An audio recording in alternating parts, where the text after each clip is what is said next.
evangelist for QRL and our in-house post-quantum cryptography expert and technical advisor, Dr. Joseph Kearney. And we have just a lot in store to talk about today for this episode.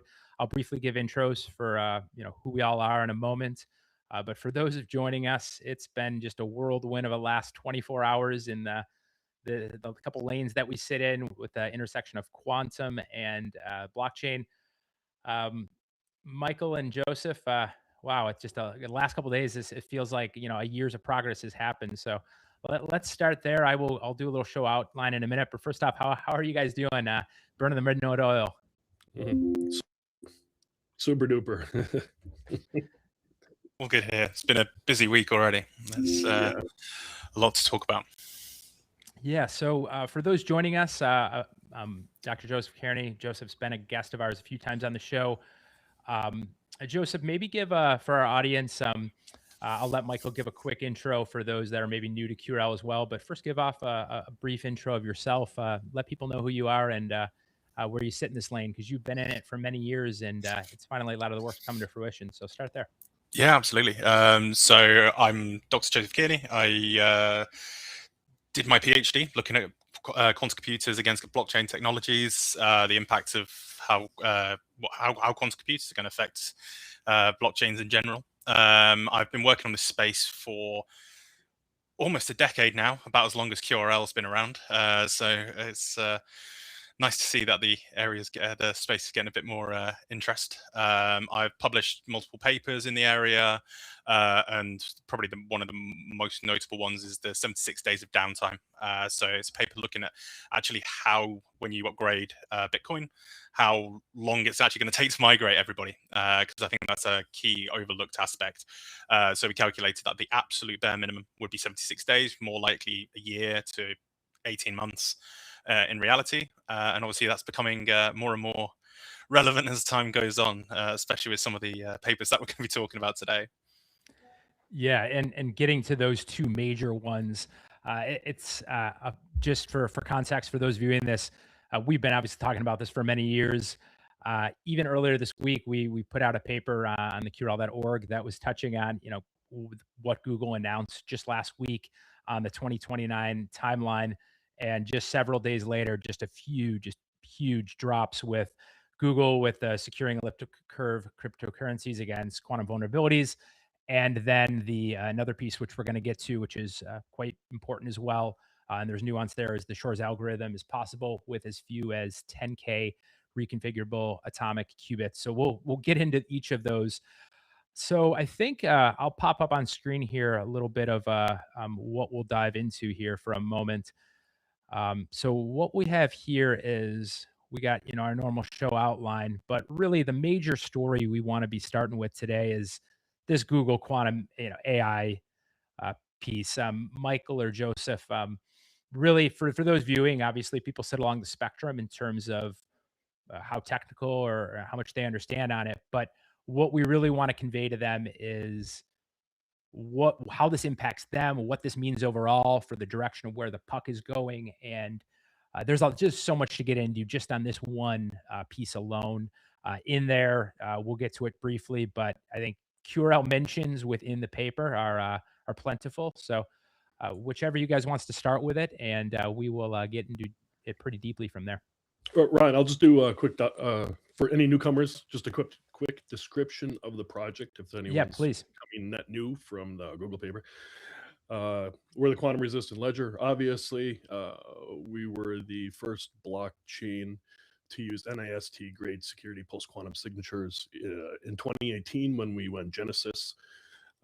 So post quantum secure since this first block. There is no migration for us because everything was solved up front. The best way to solve a problem is not to have said problem in the first place, right? So problem avoidance. Also, for those that don't know me, my background is network engineering, operations, design, route switch, firewall, process improvement. At this point, I think it's probably fair to say that I've taken a career pivot and am working most probably 80% in post-quantum security and blockchain. So if you're net new and you want to talk, if you're net new to the show, welcome. And if you are interested in the intersection of blockchain and post-quantum security, you are in the perfect place. Perfect, Michael. Thank you for giving that added context. We're going to jump right into that Google Quantum, AI paper momentarily. But for those viewing, you're going to want to stick around for about 20, 30 minutes. We're going to have an internal announcement as well of something a little bit later, as well as live Q&A and some pre-vetted questions. So I'm going to pop up my screen again. Thank you a ton, Michael, for popping that up. We are going to jump right back to this. And Joseph or Michael, this Google Quantum AI news, QRL mentions throughout. Wow, what's this all mean? Let's break it down. Joe, you want to go or? Yeah. You go first. I'm happy to go. So, I mean, to be honest, just the author list on its own is a who's who. I mean, when you've got Dan Benet on the paper talking about blockchains and quantum computing, obviously Justin Drake, Craig Gidney, like the author list is incredible. Like it's you can tell this problem's being taken seriously when they're all involved.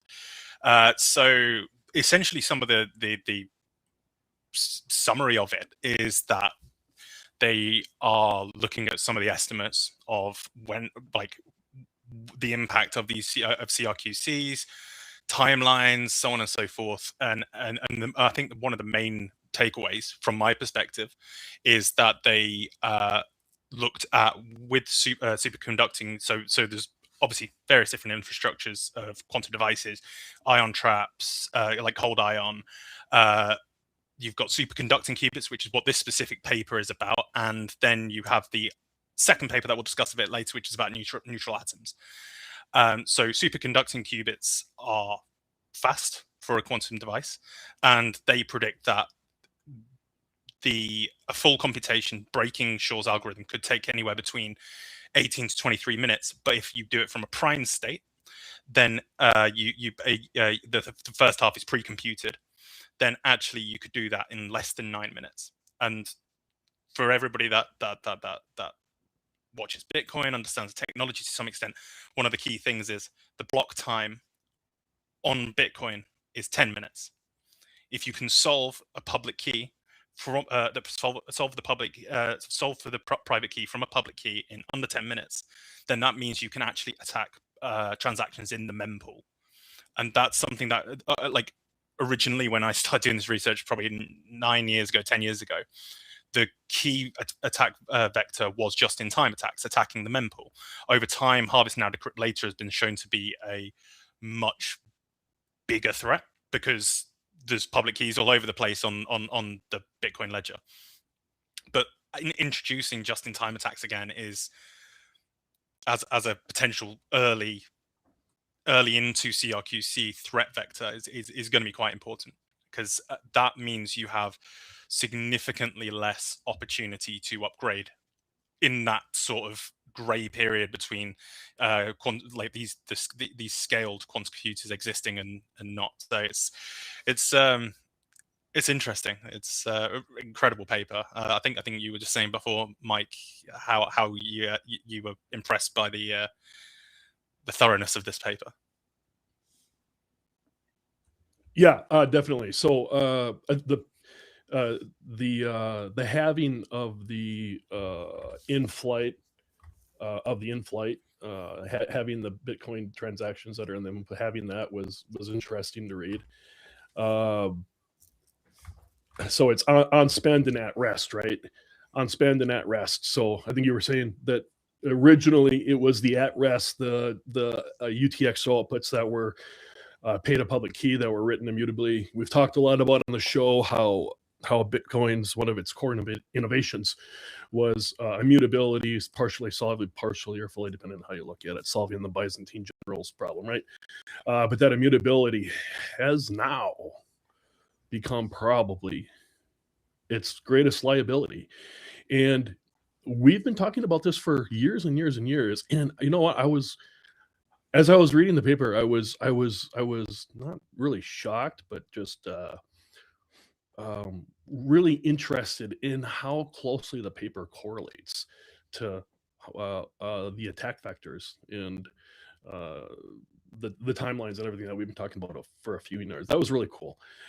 There was also one or two. They had definitely had one or two attack vectors in there, and I was like, kind of looked at it. I was like, wait a second, I don't think I've ever even thought about that. So, yeah, to your point, Joe, the author list was great. The paper is probably the best paper I've read on being a holistic approach to what the operational risks, design. Well, I think it's fair to call them design deficiencies now to Bitcoin and what those are. It's very holistic. It was well done. Yeah, I think one of the things, and I'm curious to hear your guys' expanded thoughts on this one too.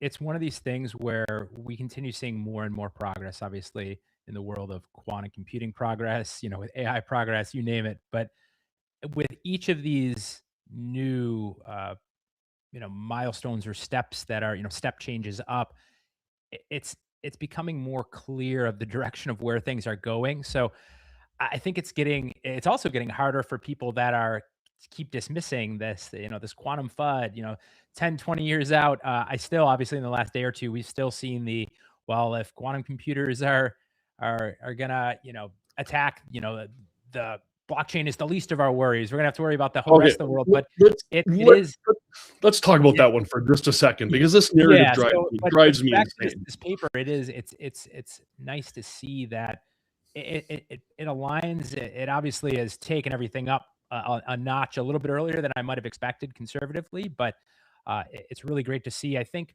I saw a couple good tweets. I think Connor Deegan from Project 11 and a couple others that brought up a couple good points. I think each of you guys have had some different dialogue with people on social, but one of the parts I'd like to ask, and maybe as a question some audience members have specific to this paper, is what this maybe unlocks possibility wise in terms of getting to that place of a cryptographically relevant quantum computer, being able to break it, or even the way it might go about it in the years to come, or like what does this change in terms of, like, is this a paradigm shift? Like, there's 3 or 4 questions within that, but anything else that touches on this? I'm just trying to break it down in layman terms for the viewer that might not be able to read it and know exactly, okay, hey, well, you guys are talking about CRQCs, but I see it, but let's even dumb it down a little further for everyone out there to. One I can answer that. To the first thing, a lot of people on crypto Twitter, blockchain, Bitcoin. If crypto, if CRQCs are relevant, then then everything's screwed anyway. And they don't. No one is differentiating between what a centralized system is and a decentralized system is. Centralized systems are easy to upgrade. Corporations, relatively speaking, these are singular IT departments that you kind of have to get along in the department, right? And you can put together a plan. The whole difference with Bitcoin is that it's completely decentralized, and you have what would be the equivalent of maybe hundreds or thousands, maybe more, of IT departments that would have to work together and reach consensus on how this works. So comparing the Bitcoin upgrade to banks and corporations and all of that is just pure nonsense. That being said, to answer the other question, one of the things, I have a couple notes here. One of the things that was interesting in the paper was Google is pop it up on screen. Let me pop it up for you. I don't know if it's in those notes, but one of the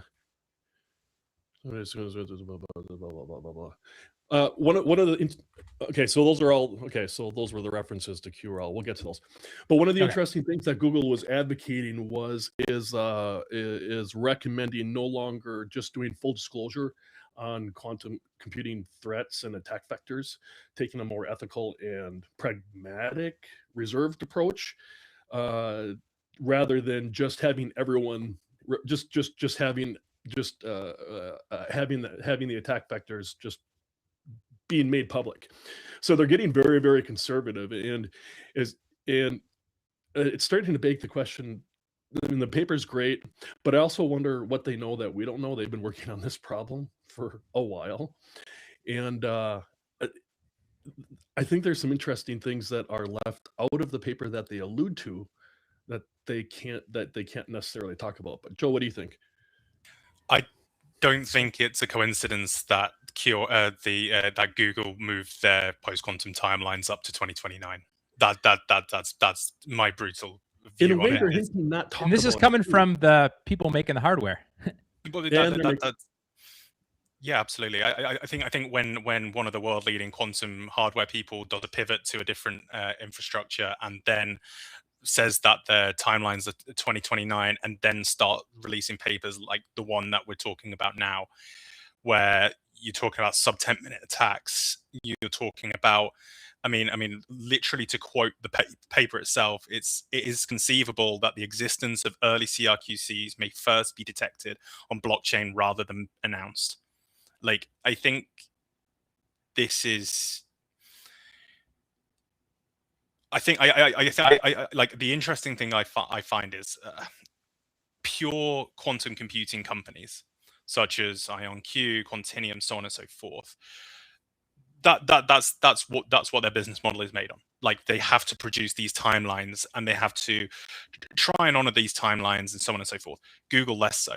This isn't Google's, like, not even close to its biggest area of interest. So I think Google's timelines being a little bit more opaque isn't A, surprising, but B, if they're saying 2029 for having PQC ready, I think a lot of people should start to listen, particularly within the cryptocurrency world, because to kind of go to what you were sort of saying, Mike, like, you don't have your public key for your bank account on the internet. You don't have it on your device. You don't publicly broadcast it in the same way that you've got your public key immutably printed onto the blockchain. It's trivial to find the public key of some of the largest accounts. I think it was the Binance account. I did a tweet a while ago, literally with the public key in it, which is public information. It's public information that is stored on the ledger, and the immutability of blockchains is the thing that makes them great. But in this context, it's also the thing that makes them it causes weakness. And I think that, as I say, like, if 2029 is when they're saying it, then 2030 seems a reasonable time frame for a CRQC in these contexts, especially across these two papers, and particularly the next paper that we're going to be talking about, which is it just seems that, like, I mean, we had a period of time where quantum news was quite quiet for maybe 2 months, and it's exploded again. And 2 months, that's a long time in industry. Michael, I'm going to pop up on screen. You shared with me a nice visual here, which is, I'm just popping it up on screen here on the quantum threat, if but when. You want to expand on this, because I think this ties to kind of our conversation a little bit. Yeah. I'm going to loop back for just a second. I was looking through the paper while we were talking. Consequently, we believe it's consistent with the principles of responsible disclosure to withhold the quantum circuits necessary to launch quantum attacks. In other words, the same company that is adjacent to the people, or possibly the same people working on this paper, are recommending recommending a discretionary approach to what is actually published. So they're the tone has become very cautious. I'll say that. But go ahead, go ahead what you're bringing up, Ryan. Yeah, we got a couple things on screen here. I'll go to this one, and then we have the one of Google. We got this one first, Strike. Yeah. So can you zoom in a little bit on that on the left-hand side? Let's see if I can. Okay. So here's one of the narrative shifts that we've seen in the past 6 months, 3 to 6 months. Years ago, when we were talking about this, we were making videos to crickets in a vacuum, right? Talking about this threat, and a lot of it was speculative. And then the people had only heard about quantum through Marvel movies and things like that, maybe sci-fi. The narrative has now shifted from it is no longer if, but when, according to the second largest blockchain by market cap in the world, and Google. So if you open up, zoom in a little bit on the left, that's an excerpt from on the left-hand side. This is the opening statement. The expected emergence of cryptographically relevant quantum computers will represent a singular discontinuity in the history of digital security. They're not saying if, they're saying when. Go to also Ethereum is saying, and of course the text is right where the camera is, quantum computing will eventually break the public key cryptography. So you also have to take these into context. These are not companies. Ethereum, for example, this is not a narrative that is in line with maintaining the security or agenda or the perception of their own product. They're saying, hey, we have a problem here and we need to fix this. And in order to get past that takes a lot of effort to get past as large organization with hundreds of millions, billions of dollars at stake, to get past that bump and have enough people agree on that bell curve that, okay, even though this is going to be unpopular and we could be potentially shooting ourselves in both feet here at the same time, we need to start talking about this. And that is happening right now. And I find that very interesting. The other thing too on crypto Twitter, you do have it. At first on crypto Twitter, it's quantum computers are never a thing. They're imaginary. They're unicorns. They're whatever imaginary thing you want to think of what they are. That the number of people that have been referring to these as ubiquitous or theoretical threats has been dropping, and some have even completely frame shifted and flipped to the other side. There are still quite a few prominent figures that have not changed their opinion in the face of overwhelming evidence, and I think that's just because at this point they're so deeply invested that if they were to acknowledge an opinion change or reversal, I forgot what the word is I'm trying to use, but essentially it. I think they think that it would. I think that their pride is getting in front of their own. They're getting in front of the vehicle that might be about to run them over in some extent, but it's also, yeah. I think their pride is compromising their integrity. Not that that's ever happened in blockchain or the history of mankind. Joe, what do you think? I do agree with you. I think there's a. I think we're now at the stage where this is. I mean, I still see people on Twitter. Like, obviously, this is a complicated area. It's not trivial, both socially and academically. It's not easy. Like, it's requires knowledge of, it requires knowledge of computer science, physics, but then you've got the social side of a completely decentralized platform. That is a heck of a challenge. But still, people saying these devices are never going to exist. I don't think that Google will be putting the amount of effort that they are doing into both PQC and quantum devices if these things were pie in the sky. Nor would they build a narrative that's contrary to their own the security of their own products. Exactly, and the thing is, like, at the end of the day, Google. I'd argue that Google probably are one of the people that has the most to lose from this situation. Like, we're talking about the wider context of quantum computing, but equally, upgrading to PQC has its drawbacks for them. For example, the amount of connections per hour, the amount of digital handshakes that Google provide per hour must be monumental. Introducing PQC into that instead of ECDSA or RSA, the amount of data that they're going to be handling additionally because of a PQC upgrade is going to be huge. I think that's potentially something that's underestimated for some of these large tech companies that deal with vast amounts of data, vast amounts of digitally signed data is going to cause serious impacts for them. But to kind of go, trying to go back to the point, I think this is inevitable now. I'm not willing to put my name on exactly when this is going to happen, but I would be shocked if we get to 2040 and there isn't a CRQC in existence. Would I be surprised if we got to 2030 and there was?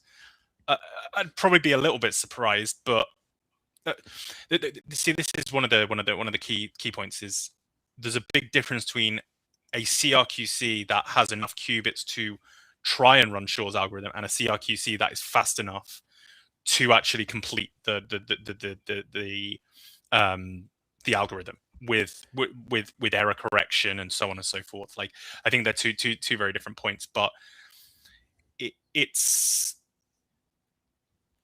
a dangerous game to just completely dismiss these offhand unless you are a physicist, a quantum computer scientist that is actually working in Google or IBM or IonQ.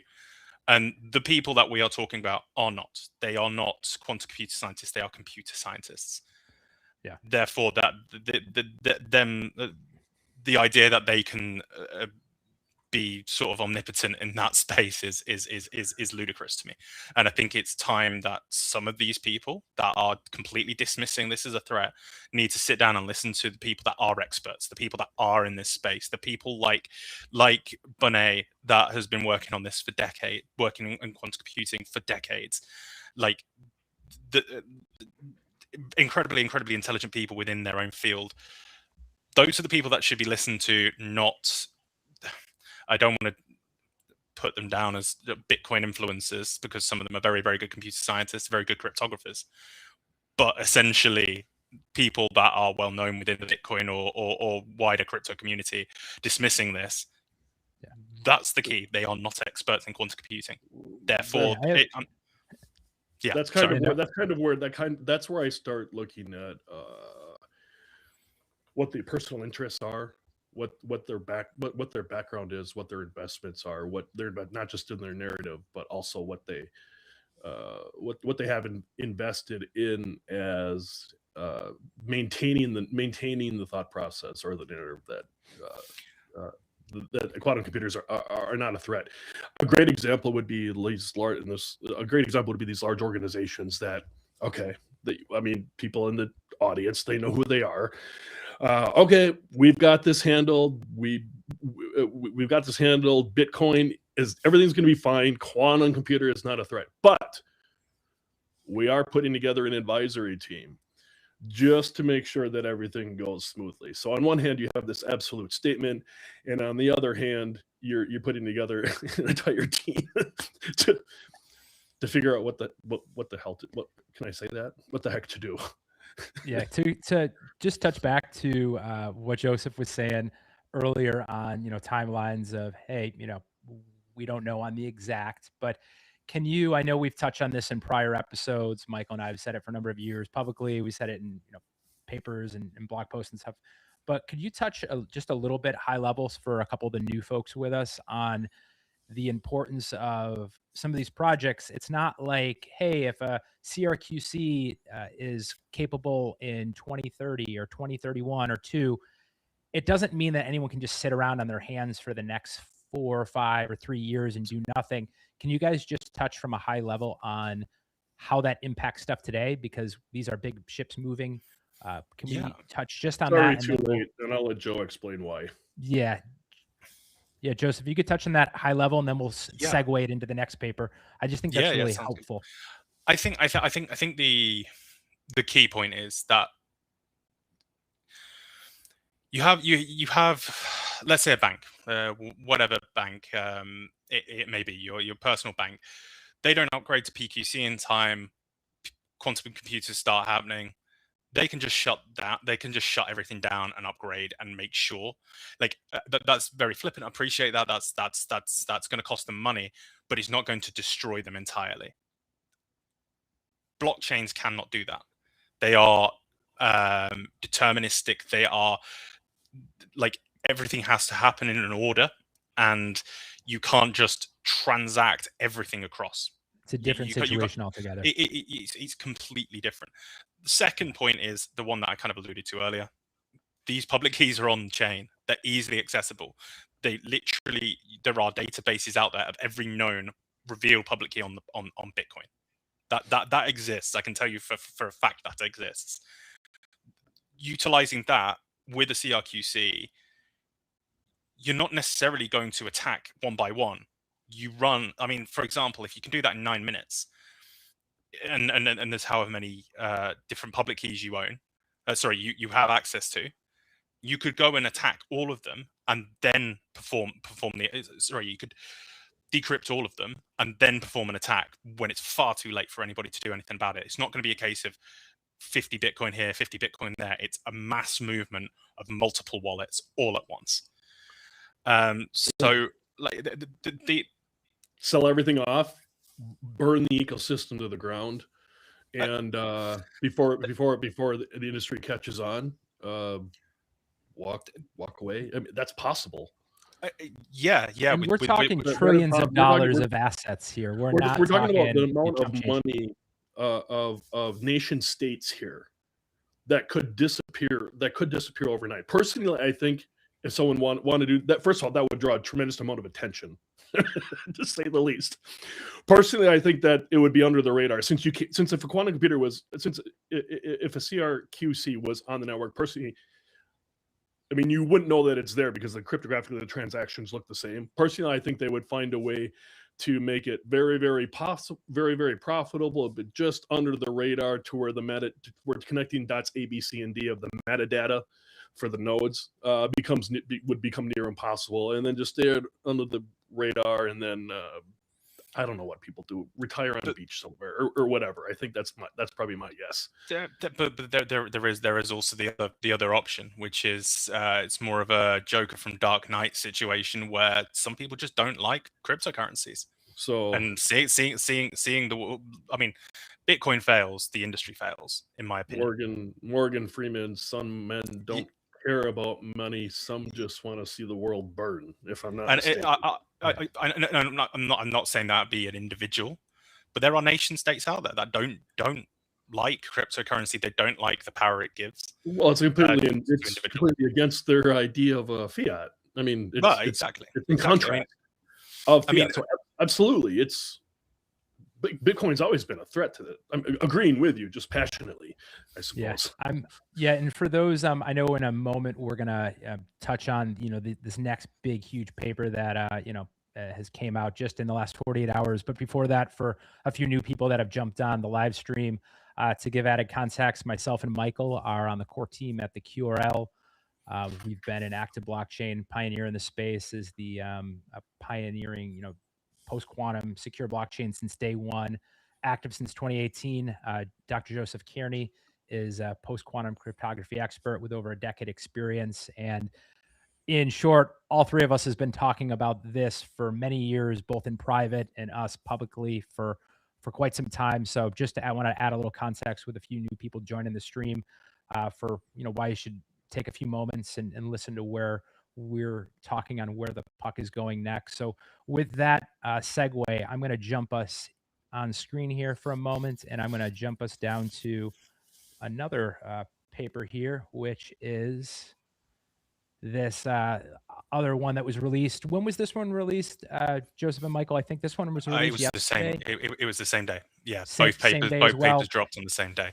I find that hard to believe that's a coincidence. And overlapping teams as well, Joseph, right? Yeah, there is some. I just don't really believe in them. Yeah. I mean, once again with this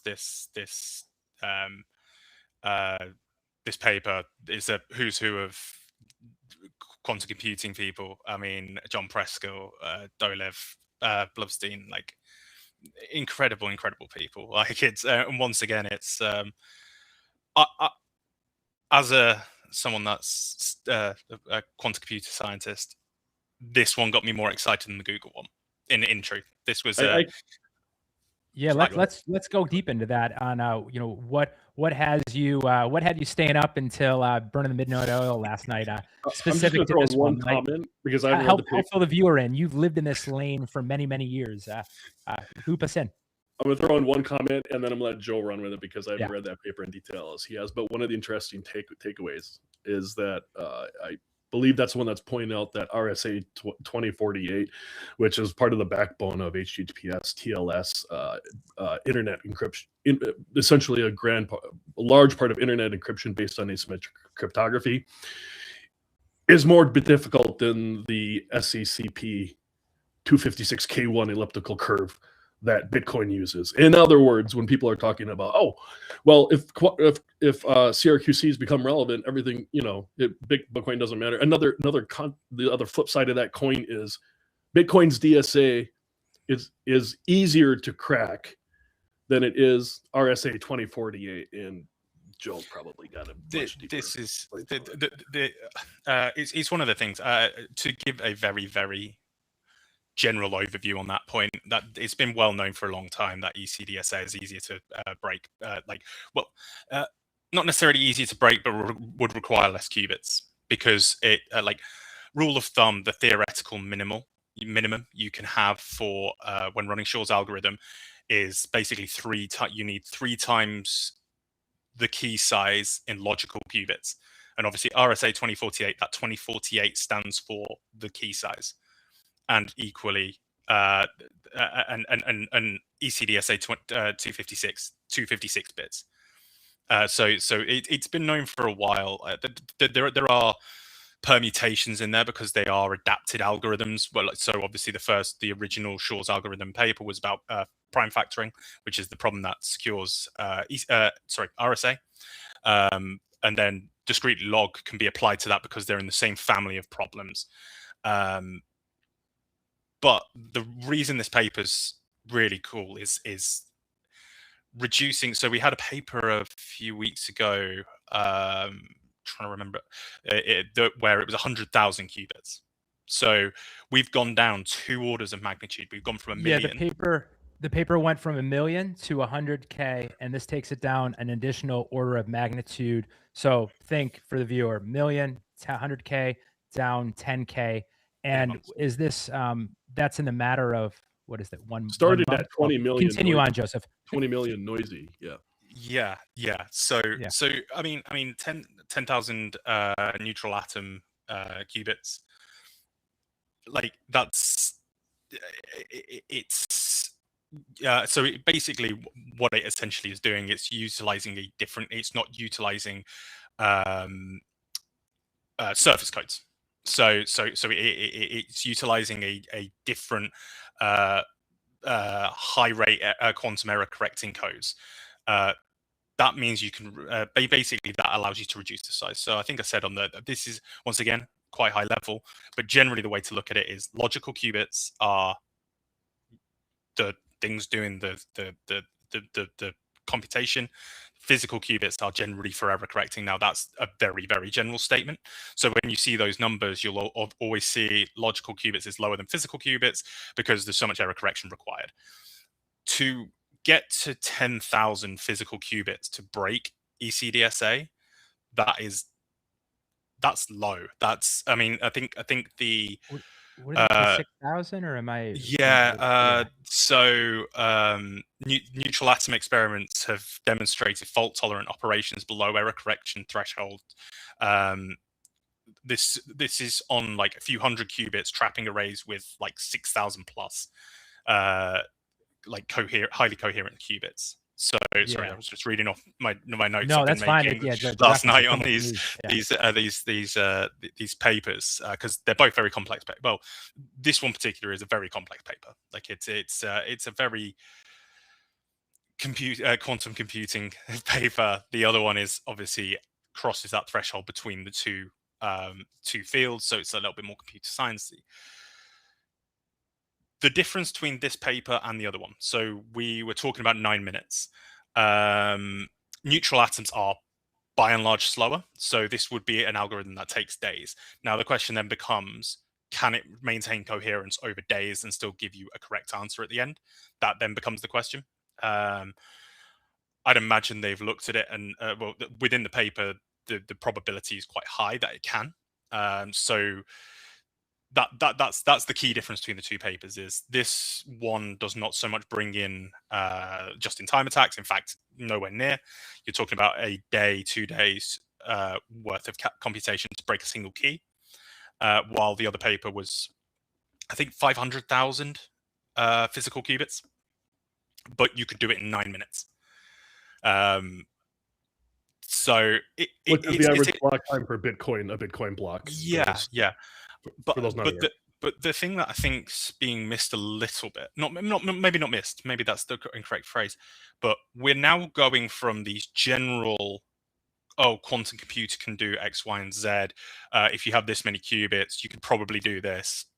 We're going to now architecture-specific papers where they're saying this is what this specific architecture is capable of, and that's another. I wouldn't even call it like a micro development. That shows how quickly this is coming along. This is quite a big development of actually people going, look, this is a schematic of how you would build this thing. I mean, obviously Google are doing the responsible disclosure thing where they're not actually going to show you these circuits, but that suggests to me that they have a roadmap, a physical print of how they're going to build these things. So, and I can't, and we can't emphasize on that point enough. This is not coming from some independent team that is, trying to grab a little added PR publicity for, their latest launch. We're talking Google here, and some on the people that are involved on first people. Google, it is not in their best interest. They're some of the brightest minds in the entire space that are collectively. They're also building the hardware, which you talked on the first part, but they don't need to do this. They could do a lot of that in private. They are coming out confidently and in sharing this. So it's to say to take it seriously is even a little bit of an understatement in my opinion. And I think what you're getting to on the second paper is kind of the framing of how I think naturally over a few years, people kind of looked at it from you got to go from point A to point B of, okay, hey, we're at this number of qubits, however that's interpreted, and we got to get way up to here before a sufficiently powerful quantum computer is ever capable of doing something. Logical. I feel like we're taking a piece of paper and we're kind of folding it a little bit, and we're realizing, whoa, the approach to how that will get done might be completely shortcutted, or, oh wow, there's this other angle that cuts that in half. And maybe that's a weird analogy, but I'm picturing like a folded piece of paper, and it's getting folded every couple weeks. And so I'll give it back to you guys here. Here's my take on this, Ryan, and I've been trying to make a physics joke this whole call. We've achieved critical mass on this. We are now on the right-hand side of the bell curve of, if you are not on the side of quantum, you are a serious researcher, or you have seriously looked into this problem, and you're not acknowledging that this is a future existential threat, you are probably now in the minority of opinion. I think we've kind of just reached that top of that bell curve. Things happen so fast. Within the past 6 weeks, maybe 7 weeks, just from an abstract sentiment from what I'm reading, particularly with these papers coming out. And to your point, Ryan, with like Ethereum publishing a paper saying it's no longer if, it's when. This is contrary to the security and trust of their own blockchain. You have to be really incentivized to be able to say this out loud, and that's what's happening, and it's going to continue happening. And well, that's why we have QRL. Yeah, this is I think there's just a lot here. I know I think we could easily go down a lane of talking on each of these papers for, I don't know, 30 minutes, a couple hours. We could loop everyone that's viewing this in with us and have some awesome discussions on it. I think one other part I just want to touch on, I'll just go back a couple slides here, is Strike, do you want to touch on back to this initial Google paper? I know we had some of the QRL direct references here. I want to, in a few minutes, get into an exciting announcement that is internally from the QRL that I'd like to share with those viewing live with us. But before that, Michael, could you briefly touch on this? What I'm showing on screen now is we've just been spending a lot of time talking on these two massive papers, this one here being Google Quantum AI one. What I'm going to show on screen here is we have some of the direct references to QRL within that. So, Michael, what are we looking at on screen here? This is what I said before the meeting. This is what I sent you. I pulled out all the references from Google's paper on securing blockchains against post-quantum security. These are all the QRL references. I counted 11. I think it was 11 QRL. The acronym 11 times, but 1, 2, 3, 4, 5, 6. It's mentioned 6 times we're mentioned 6 times in the paper. First off, was pleased to see that we're being given credit for having been having tackled this problem early. And it's so if you do open the paper, it's 63. And our esteemed colleague Peter got his own call out there in 64, and 257, which is the foundation. So, but if you're in the community or whatever, and you want to screenshot that, if you don't want to do the work, those are the direct quotes from the Google paper, which I thought was great. Yeah, thank you for expanding on that. Yeah, while we wrap out that one, either of you guys will probably, within the Q&A upcoming, we'll probably get into a couple questions that loop back to some questions. People probably have a lot of questions in terms of what does this mean on a macro level to, okay, well, this is coming a little quicker than I thought. What does this mean maybe for on the retail side of crypto? But one other part that I want to jump into in a moment here is usually in our official live shows, we like to give some, latest news that's hot off the press. So what I will announce here is some exciting news that is probably going to be brand new to some. We have testnet v2. So I'm just going to pop it up on screen. I'll talk momentarily and let Strike expand on it. But as of, this past day, QRL has launched post-quantum smart contract testnet ahead of mainnet. And what this will allow to do, hot off the press, is Ethereum developers, they can deploy Solidity compatible contracts on QRL 2.0 testnet for V2 right now using the NIST approved post-quantum network that's building, on a EVM friendly, EVM compatible infrastructure. So this opens up a lot of possibilities. We're quite excited. This is one of a number of exciting pieces of news. Michael, anything to add on here? I'm gonna, tease another upcoming announcement in a minute. But while we're on this one, what does this mean for folks watching, non-technical and technical? Okay, so we had testnet 1, right? We've got testnet 2. We had the meeting before this. We were talking about it. Testnet V2 is out. It's released. It's running.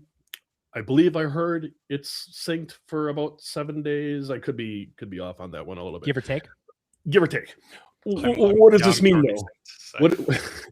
What does this mean? Okay, so probably the biggest innovation of QRL 2.0, the Zond hard fork, is the ability to run essentially EVMs, right? So the goal of testnet is to be able to have communities or have blockchain projects take your existing Ethereum project, tweak addressing, recompile it, and then start testing out on QRL 2.0. And why would you do this? Well, this gives you first mover advantage into running your. It would be on a separate chain. It would be on a separate chain. So there might need to be some other code that needs to be tweaked, but in many cases, you'll likely be able to just make some code changes and be able to tell your customers that, hey, we've got this quantum problem, we're running on QRL. The goal is to be able to have Ethereum projects not forklift, but replicate themselves over, most likely run in tandem. And say we've doing so without doing all the heavy lifting again. You've already done a lot of that hard work. So. Yeah, if you program it, you've already done. If you're on Ethereum, you've already got your devs. You've already got your devs familiar with Solidity, right? Or the QRL 2.0 is based off of Solidity for that reason, in order to maintain a knowledge set of backward compatibility. So take your project, run testnet, and go post quantum secure. Skip the line, if you will. And you have the opportunity here to be first mover advantage in post quantum secure DeFi since Genesis. Yeah, no, Open that's the floodgates. Yeah, so alongside that exciting news on testnet with V2 there, another piece of info that with just as we're seeing a lot of exciting news publicly around the globe in terms of all this quantum progress just in the last 7 or 3 days alone, we have that big announcement that just happened, and as a lot of those that are in our community already know, we are in the process of the audit with Trail of Bits. That's already public, but just to give you even more reasons to be excited over the coming days, we're going to have some more exciting news on that audit front, as Trail of Bits is not the only auditor. So we're also in works on a lot of stuff in parallel to that. So keep lookout next few days on that. We'll have some really exciting news specific to the audit progress, which is just showing, again, there's so much progress that's being made. So you keep on the lookout for that, and you're going to be quite pleased with what we're sharing on that front. So I think let's see where we're at here. We've covered that. We're going to maybe in a minute jump into some Q&A. I'll jump up. Yeah, well, let me pop up on screen. I got a few here. So usually for those that are, maybe it's your first episode, we got a call it Superposition Society Q&A, place where the community can be everywhere all at once. First question, if you have any questions live, feel free to drop them in the public chat. I know some of you are viewing on Twitter X, others are viewing on the YouTube Live. So hey, questions big or small, whether it's a specific question for Michael or I, for Dr. Joseph Kearney, specific to post-quantum cryptography, ask away. I'm going to ask a couple questions. I know some of these were pre-pulled in, so I think throughout our conversation already, we've pulled or answered a few of these in some overlap. So if there's some overlap, maybe we'll just add a couple quick notes. But this is the first one I pulled in, which is with this bombshell of news from Google on quantum. What does this signal to everyone else? So we've already touched on this a little, but I feel like it's worth hitting on 3 times a little bit. What are your guys' some of the smartest people in the either of you take it. What does this news mean to some the of the viewer? Smartest people in the world with the least incentive to do so are now saying not if but when. That's it. That's a very good way of putting that, to be fair. Not going to be able to beat that one. But I think, just to reiterate what I was saying before, at the end of the day, if Google, one of the biggest and best quantum hardware manufacturers, are turning around saying 2029 is when they're going to have their PQC ready, I think people need to start listening, because those teams are probably talking. They'd be remiss to not interact with each other. I mean, obviously, different areas. One's cryptographers, one's physicists and quantum computer scientists. But if they're basing a timeline, they're probably basing it off their own findings. So I think we're kind of at that stage now where we're going to be hearing interesting stuff every week, because people like Quantinium, people like IonQ, people like Alice and Bob, Rigetti, D-Wave, they are not going to want to be left behind by Google. So I'd keep your ears to the ground, because I think it could be an interesting couple of months with a lot of announcements. Just to clarify too, that for any of the newcomers, the 2029 timeline is not a prediction model as far as when CRQCs become available. That's Google's internal timeline as when to be post-quantum secure. They're not context. Thank you for adding nuance. Thank you for adding nuance on that. And then, as Joseph and you have alluded to, it's there's stuff newer to that. So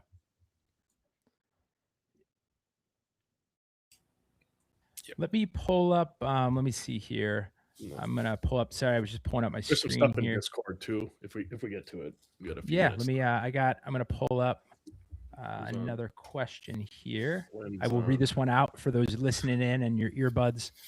Hey guys, joined the QRL server a few years back after I saw some of your content, read it often, but don't post much. My question is for Dr. Kearney. How do you see this whole thing playing out over the next 2 to 3 years? So this is, I'll kind of maybe tweak this one slightly so it's a bit more specific to the audience.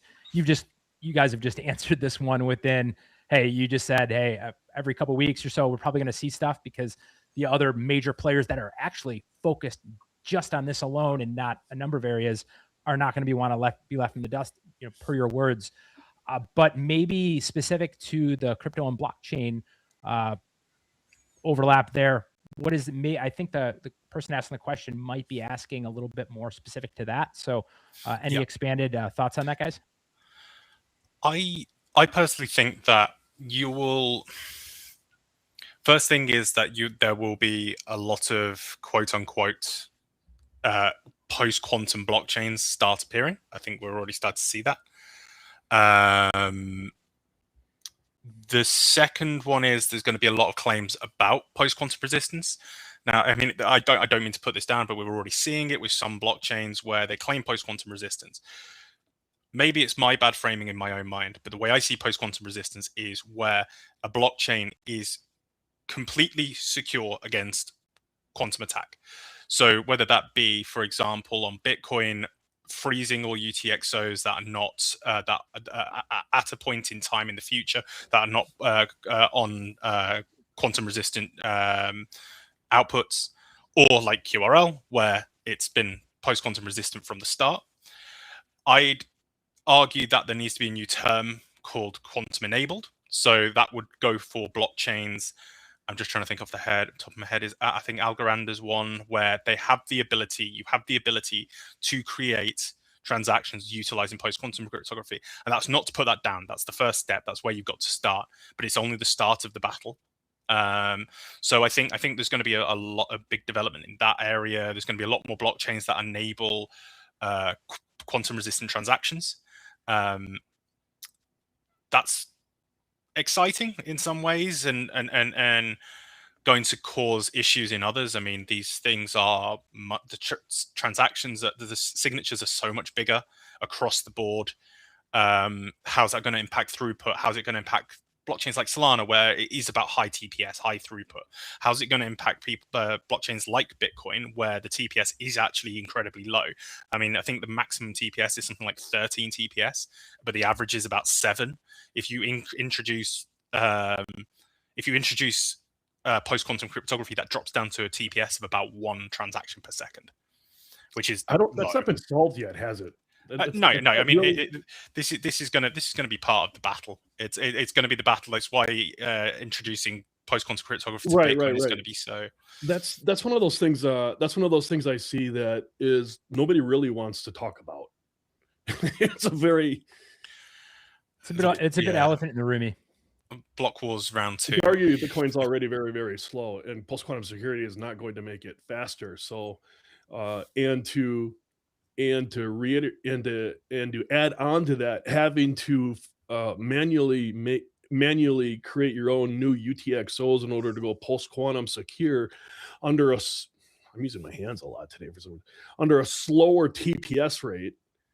I don't think that's really been discussed. I haven't seen any data on that yet, but that's going to be another interesting piece. And through this entire conversation, by the way, we haven't even mentioned any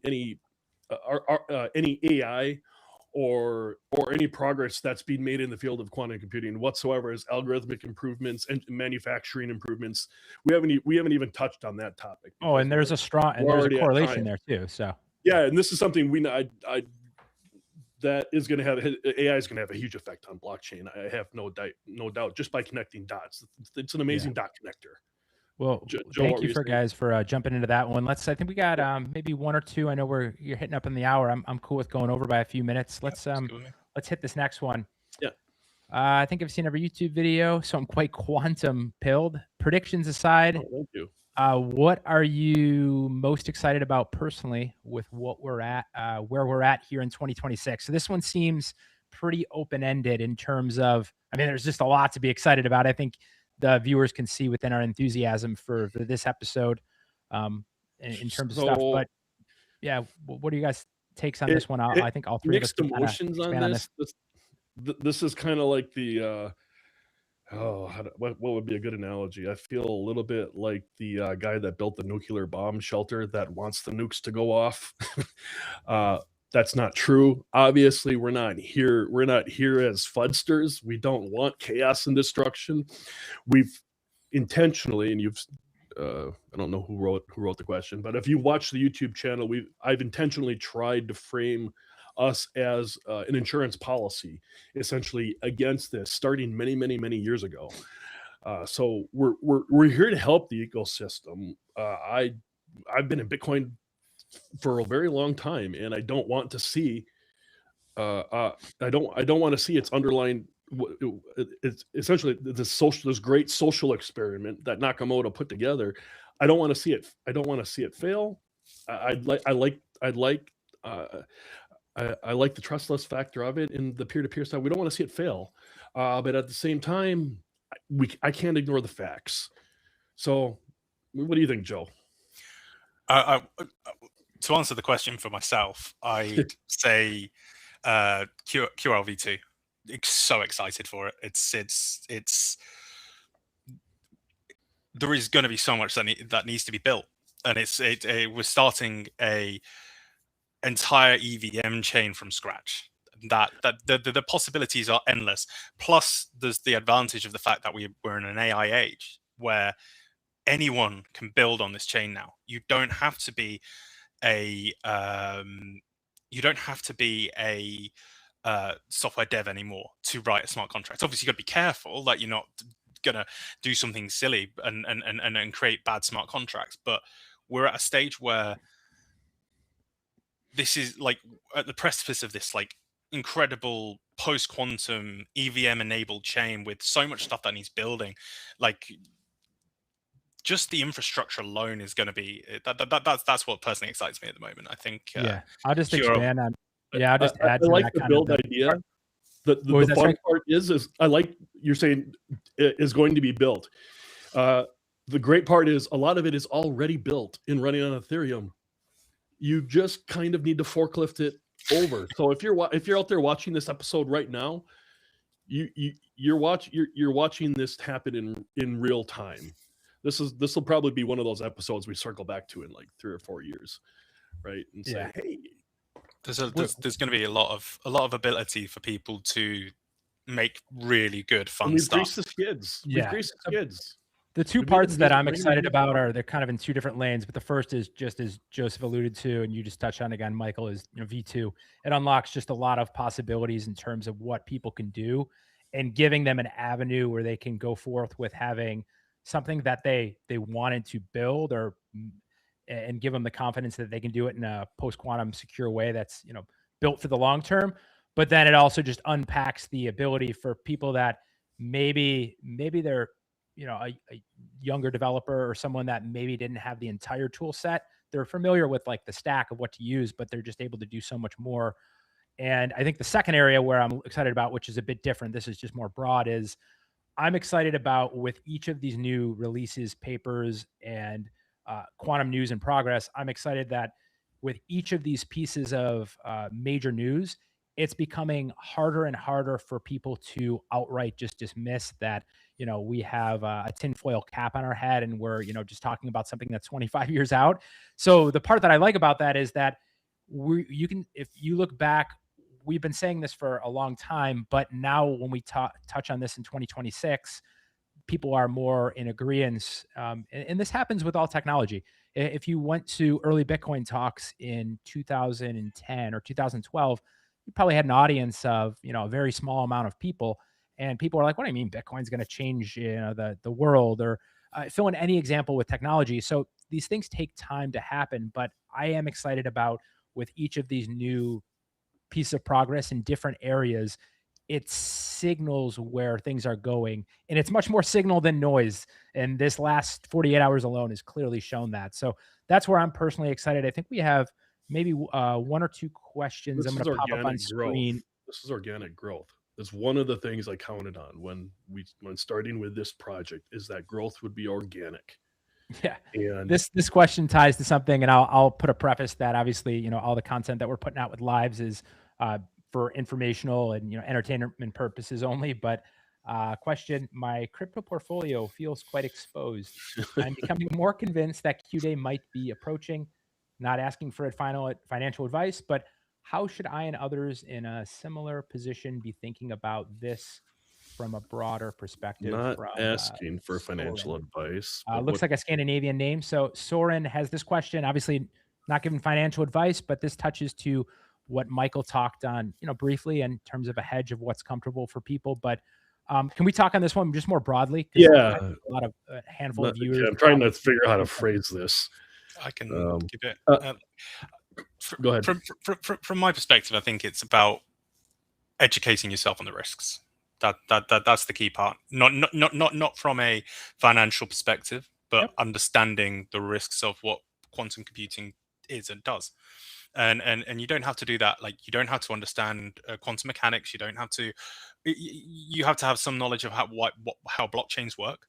But as long as you've got that, which you probably do, then understanding what the impact of that is to a blockchain. And I think this is one of the critical things, is like, you don't need to, in order to analyze the threat or understand the threat, you don't have to understand how the devices work, as long as you can just sit there and accept Shor's algorithm gives you an exponential speed up. That means that it's possible to crack ECDSA keys. As long as you accept that, then the rest of it is a bit more simple, to say the least. But that would be my advice: is understand the threat and understand what it means. There's plenty of resources out there, some on the QRL website. I know, for example, Project 11 have some really good explainers and blog posts. There's plenty of YouTube videos out there. I'm sure if you go far enough back in Mike and Ryan's like on the YouTube channel, there's some very, very good explainers in there somewhere. So that would be my suggestion, without giving any kind of financial advice. Yeah, so, and I would just piggyback into that. And Michael, I think you probably have thoughts as well, but I think it's more just that try not to, and this maybe my answer is a little bit more geared toward a newer viewer. Maybe that's just started going down the rabbit hole. Maybe your gateway was you were involved in Ethereum or Bitcoin, and then someone introduced you to this post-quantum thing, or you just came across it somehow. But try not to get too intimidated by trying to grasp everything all at once. Really try to take a few bites at a time, and first understanding what the underlying cryptography that is being used by all the projects out in the space. Maybe you can if you want to maybe choose your own adventure to an extent. Maybe you spend a little time understanding, oh, I've heard of this Moscow's theorem. What is that? Harvest now, decrypt later. Like, you can chew a bit at a time and slowly start to come together. And of course, staying up to date with the latest news is important. But if you even go back to the foundations, it can really help give you a stronger sense for understanding, to be able to talk about it yourself. But also, I think you'll be a little bit more comfortable in terms of being like, okay, when this new piece of news comes out, how much is this signal versus noise? And I think for everyone that getting up to speed is a little bit different depending on your background, but I think that's a great way to do it. We have the QRL content on it, the examples that Joseph just gave, and Michael, I'll port it to you as this last one, and then we'll maybe get to one or two more questions. I think it might even be easier than that now, honestly, guys. Like 2 to 3 years ago, I would have said, do your own research. Go down the blockchain, quantum prep. Don't take my word for it. Yeah. Honestly, well, yeah, okay. First off, AI loves QRL, but not saying that's a source of truth. But I think it really now is just becoming, look at what people are saying about quantum that have negative incentives to do so. Almost, if you just want the path of least effort, let's be blockchain and quantum. It's tough. For the average person, those are too deep rabbit holes. I don't even know if you need to go through and go that deep anymore. Just pay attention to what the smartest people in the world are saying when it's contrary. It's probably contrary to their own projects or their own foundations. So yeah, that but certainly those are good answers, but that's just an ancillary take. Little off-road probably, but that's my style. So go ahead. Yeah, I see. We'll wrap out and mention a couple other things briefly here. I'm going to just pop up on stream. We had one other question here on auditors going into 2.0 before it goes into mainnet. I'll keep a high level answer on this one here. As mentioned a little bit earlier in this episode, we have multiple auditors. Trail of Bits, one that we had an announcement on, as I just mentioned briefly. Yep. We have another one in a couple days. We'll be putting out quite a nice announcement on that. So keep tuned, keep posted to our socials and the QRL.org blog for some nice to be announced coming on that. Kind of the goal is 2 auditors. Here, I'll jump through some of these questions just to kind of lead people to a place to get started. Obviously, there's the QRL.org. There's a number of other places we can point people to. But Michael, can you close this out just briefly? I think you, Joseph, and I can talk on all these topics for a while, and I think probably in a week or two we're going to have a lot more to even talk about. But Michael, maybe point people to a couple places as we wrap up, and then as you're talking, I'll put up a thing or two on screen. Point people to some places they can start exploring more. Exponentially more. We may have to increase this to 2 hours.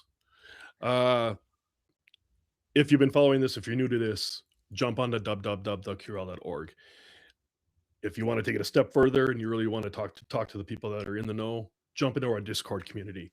Our Discord community has been there for, Ryan, how long? Like 7-8 years? Yeah, very long. There's people in there. There's OGs of OGs in there, and a lot of them have spent a lot of time research and they're very, everyone's really friendly. They'll answer your questions. If you come in and say, hey, I'm new, I want to understand this, they're going to help you out. So that's what I would do. If you have questions, just jump into Discord, and I see you got the links up there. So that's all I got. Yeah, as a closeout one, also to add to that, I'll wrap us out in a second. But Joseph, as always, we love having you on. Obviously, we have the jamming back and forth between Michael and I, and your post quantum cryptography expertise. For those viewing, I still seeing a number of people on with us.